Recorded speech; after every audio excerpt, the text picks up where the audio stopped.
Have you ever stumbled upon a piece of code that left you scratching your head? If you're learning about streams in Java and feeling confused about the method string new, you're definitely not alone. Today, we're going to break it down together. I totally get it. When you're diving into programming, it can feel overwhelming when you encounter something that doesn't make sense. Many learners have faced the same confusion about method references and how they work.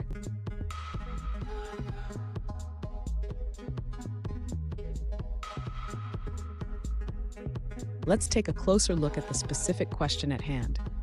One user asked, "What does string new mean in this code snippet?" They provided a method that uses streams to filter and sort an array.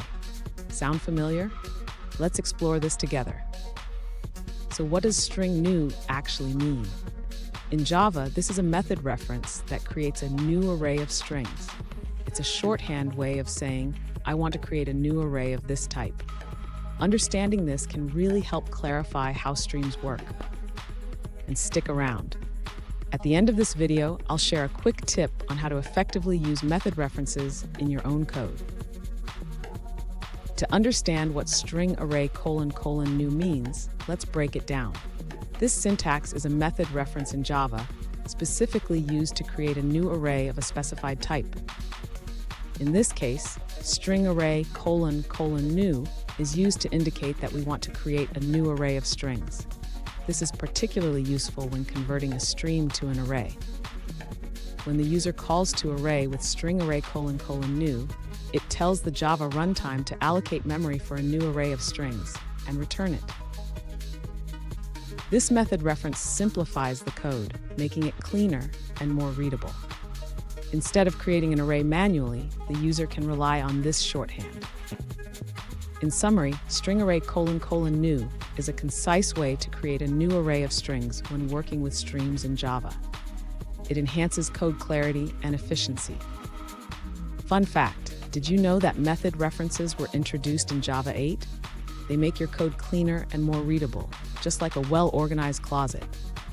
Now, let's look at the answers provided by other users. This user clarifies that in Java, string is treated as a class, not just a type. When converting streams to arrays, using string new allows you to create an array of strings directly. This method reference simplifies the process compared to using a lambda expression. Now, let's shift our focus to a different response.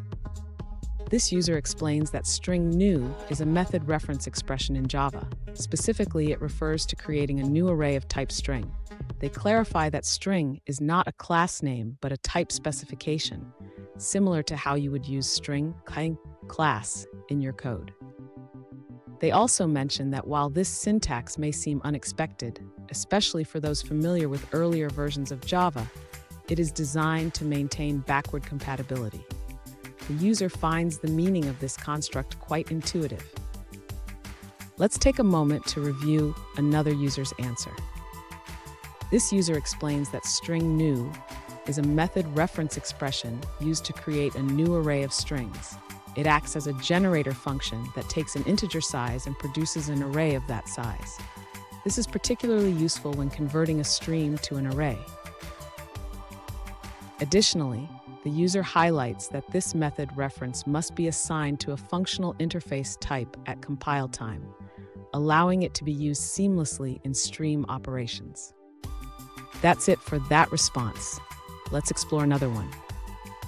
An alternative approach provided by a user explains that string new is a method reference. It refers to a method that creates a new string array of a specified size. Let's move forward and look at another answer. This user explains that the method to array is used to convert the stream into an array. The key point is that the array being created is specifically an array of strings, which is why we see string new. Here's that tip I promised. Practice using method references in small projects. It will help you get comfortable with them and improve your coding skills overall. And there you have it. Now you know what string new means and how it fits into your code. Keep practicing and you'll become a pro in no time. If you found this video helpful, don't forget to subscribe for more coding tips and tricks.